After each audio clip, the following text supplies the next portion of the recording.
बिहार में बवालों का सिलसिला थमता नजर अब नहीं आ रहा है। अभी अभी हमारे सहयोगी योगी जी ने सचिवालय से हमें फ़ोन किया और बताया कि एसटीईटी अभ्यर्थी जो कि 2019 की परीक्षा थी, जो सफल हुए थे, उन सभी विद्यार्थियों ने वहां आकर हंगामा स्टार्ट कर दिया है। उन्होंने पुतला फूंकना भी स्टार्ट कर दिए हैं। हम आपके साथ ये तस्वीरें साझा कर रहे हैं जिनमें 3 लोगों का पुतला फूंका जा रहा है। एक तो बिहार के शिक्षा मंत्री विजय कुमार चौधरी, बिहार बोर्ड के अध्यक्ष आनंद किशोर और मुख्य अपर सचिव आपके जो हैं संजय कुमार। इन तीनों का पुतला दहन करने के पीछे एसटी अभ्यर्थियों का एक अपना तर्क है। उनका यह कहना है कि 2019 में जो परीक्षा हुई थी उसका जब रिजल्ट आया तो इन तीनों ने एक प्रेस कॉन्फ्रेंस करके यह बताया था कि सीटें जितनी थी उससे कम ही लोगों को लिया गया है, यानी कि उनसे कम ही लोग इसमें उत्तीर्ण हुए हैं। लेकिन उसके 3 महीने बाद फिर कहानी दूसरी ही हो गई। आइए इसको विस्तार से समझते हैं। एसटीईटी शिक्षक पात्रता की एक डिग्री है, या ऐसा कह सकते हैं कि जो भी शिक्षक अगर बिहार में अपॉइंट होंगे तो उन्हें एसटीईटी की पात्रता पूरी ही करनी होगी। उसकी एग्जामिनेशन होती है और एग्जामिनेशन में रिजल्ट आने के बाद सरकार उन्हें प्रोवाइड करती है। एसटीईटी 2019 के जब एग्जाम हुए उसके बाद तीनों जो नीतीश कुमार के चहेते हैं विजय कुमार चौधरी, मुख्य सचिव संजय कुमार और बिहार बोर्ड के अध्यक्ष आनंद किशोर ने संयुक्त रूप से यह बताया कि एसटीईटी 2019 में जो सफल छात्र हुए हैं उनकी जो संख्या है 24,599 है। हालांकि सीटें रिक्त हो गई क्योंकि इनकी सीटों की पूरी संख्या थी 37,440। वहां पर यह भी इन तीनों ने कंफर्म किया कि सबकी नौकरी पक्की है, क्योंकि जितनी सीटें थीं उतनी सीटें भरी भी नहीं। लेकिन कहानी में दूसरा मोड़ तब आया और जो भी स्टूडेंट्स थे इसमें उत्तीर्ण हुए थे उनको मायूसी देखने को मिली कि 3 महीने बाद हुआ क्या कि रातों रात बिहार बोर्ड ने रिजल्ट घोषित कर दिया कि मेरिट और नॉन मेरिट में ये लड़के हैं, यानी कि एक मेरिट लिस्ट बना दी गई कुछ लड़कों की कि इसमें यही लोग उत्तीर्ण हुए हैं। हंगामा वहीं से स्टार्ट हुआ।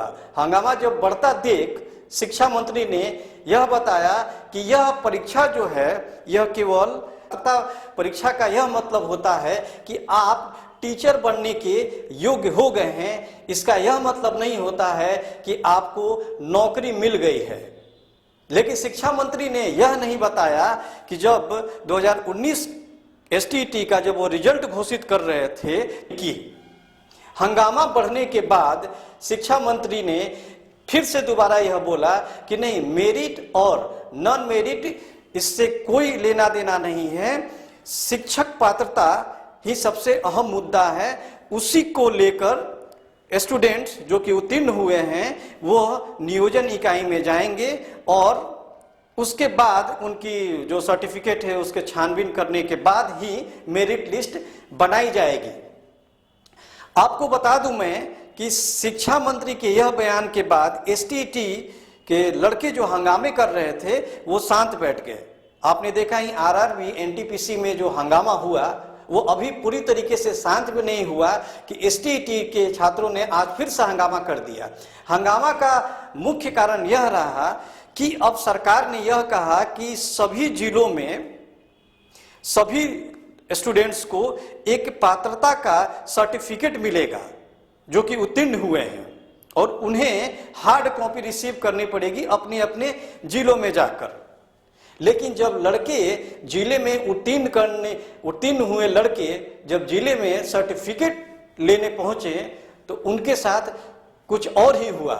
देखने में यह आया उनको कि जो सर्टिफिकेट मिल रही है उसमें मेरिट और नॉन मेरिट मेंशन है। इससे क्या हुआ कि जो स्टूडेंट्स थे वो दो गुटों में बट गए। यानी कि मेरिट वालों का कहना है कि नहीं, हमारे सर्टिफिकेट में मेरिट लिखा हुआ है तो हमको यह जॉब मिलनी चाहिए, मेरी पहली प्राथमिकता यही होनी चाहिए सरकार की कि उनको मेरिट को ले। लेकिन नॉन मेरिट वालों का कहना है कि शिक्षा मंत्री ने यह क्लियर कर दिया है कि यह एक पात्रता परीक्षा है और पात्रता परीक्षा में आप मेरिट नॉन मेरिट कैसे कर सकते हो। नॉन मेरिट और मेरिट तभी इशू किया जाता है या मेरिट लिस्ट तभी बनाया जाता है जब सारी प्रक्रियाएं पूरी हो जाती हैं। यानी कि आप अपने सर्टिफिकेट ले जाकर उन जिले में जमा करेंगे, आपके मार्क्स कितने आए हुए हैं मास्टर डिग्री में, उन सबको जोड़कर एक मेरिट लिस्ट की प्रक्रिया पूरी की जाती है।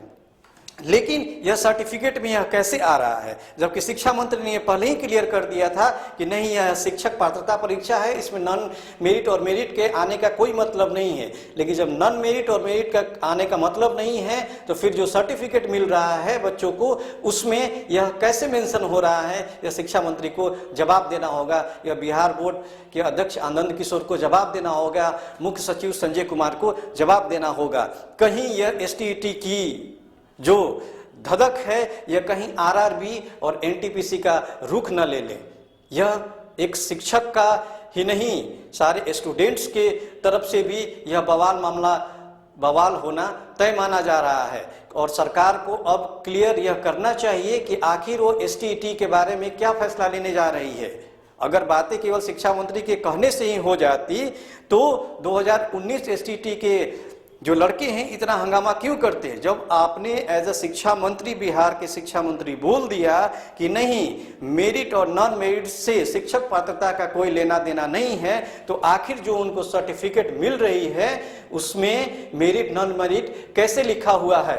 2000 कहा कि सभी लोगों की नौकरी तय है, यह ऑन रिकॉर्ड है कि इन सभी ने बोला था कि नौकरी तय है। साथ साथ बेल्ट्रॉन हॉर्न से जो लड़के मेरिट और नॉन मेरिट किसी में भी नहीं थे, केवल STET की परीक्षा दिए थे, उनके पास यह कॉल जा रहा है कि आप आइए और इतने पैसे दीजिए, हम आपका जो नाम है वो मेरिट लिस्ट में डाल देंगे।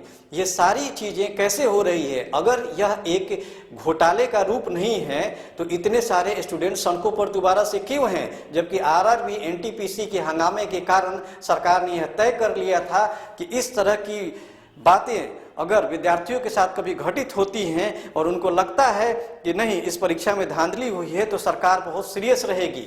नीतीश कुमार, बिहार सरकार, बिहार बोर्ड अध्यक्ष, मुख्य सचिव, ये सभी को STET के छात्रों से वादा करना ही पड़ेगा, नहीं तो इस आंदोलन को उग्र होने से कोई नहीं रोक सकता है।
हम लोग लाइव हो गया। हम लोग का स्टेट 2019 के उत्तीर्ण अभ्यर्थी हैं। 12 मार्च 2021 को सरकार ने यह कहा कि सबकी हम सब आप लोग पास कर गए हैं और जितना सीट है 37,000 सीट है, 24,599 लड़का पास किए हैं। इतना जो लड़का पास कर गए हैं और शिक्षा मंत्री आनंद किशोर और संजय कुमार तीनों ने स्टेटमेंट जारी किया। आप देख लीजिए यूट्यूब पर 55 मिनट का वीडियो प्रेस कॉन्फ्रेंस हुआ, उसमें कहा गया उसमें कहा गया कि सबकी नियुक्ति पक्की है, क्योंकि सीट से कम रिजल्ट था। 37,000 था, 24,599 जो था, 37,000 जो सीट था, 24,599 रिजल्ट आया। तो हम लोग कहा सरकार की सबका नियुक्ति पक्की, हम लोग घर में सर मिठाइयाँ बंटनी शुरू हो गई, हम लोग पूरा खुशहाल थे। 3 महीने के बाद सरकार कहती है कि आप लोग का नौकरी गया, आप लोग नॉन मेरिट में हो गए, आप लोग का सीट 80,000 हो गया। ये 80,000 कहाँ से हो गया सीट? आपने सरकार ने घपला किया है, पैसा लेकर सबको नियुक्ति कर दिया है और 80,000 बढ़ा दिया है, 80,000 बढ़ा दिया है, और हम लोग का नॉन मेरिट में कर दिया है, और पैसा लेने वाला को मेरिट में कर दिया है। और हम लोग तो मेरिट में छेड़छाड़ कर दिया गया है, किस तरह? यस, मेरिट में छेड़छाड़ कर दिया गया। ये स्कैम हुआ है, घोटाला हुआ है, इसमें करोड़ों अरबों घोटाला हुआ है। इसमें 50,000 से पैसा लिया गया है, कम से कम 10 लाख रुपया। जोड़ लीजिए, 50,000 आदमी से 10 लाख से गुना करके कितना हो जाता है? वो अलग की बात है, लेकिन कैसे घोटाला हुआ ये बताइए ना। घोटाला कैसे हुआ है? अरे भाई आप मेरिट में बताइए, आप कैसे छटे? अरे छाड़ दिया गया है वो सर। आप पहले मेरिट में नंबर उसका ज्यादा रहा तबे ना हुआ वो। नंबर ज्यादा कर दिया गया सर। नंबर सर्टिफिकेट में नंबर ज्यादा कैसे हो जाएगा? कर दिया गया है, कर दिया गया। रिजल्ट नहीं दिया गया, हम लोग रिजल्ट को बाद में पहले दिया रिजल्ट गया। हम लोग को 12 मार्च के रिजल्ट दिया वो तो था। सर्टिफिकेट जांच के बाद जो गलत होगा उसको छाटा जाएगा। हाँ, तो नहीं, नहीं किया, पहला ही कर दिया, मेरिट पहला ही कर दिया, दिया। कोई कुछ ना वेरिफिकेशन। यही तो मेरिट कर दिया गया ना। अब पुतला किसका किसका जला आप लोग? पुतला आनंद किशोर, शिक्षा मंत्री और आनंद किशोर, 3 आदमी का, यही 3 दलाल है शिक्षा का। सबसे बड़का दलाल अभी यही तीनों है, यही तीनों के कारण सब कुछ हो रहा है, यही करप्शन कर रहे हैं पूरे हर जगह।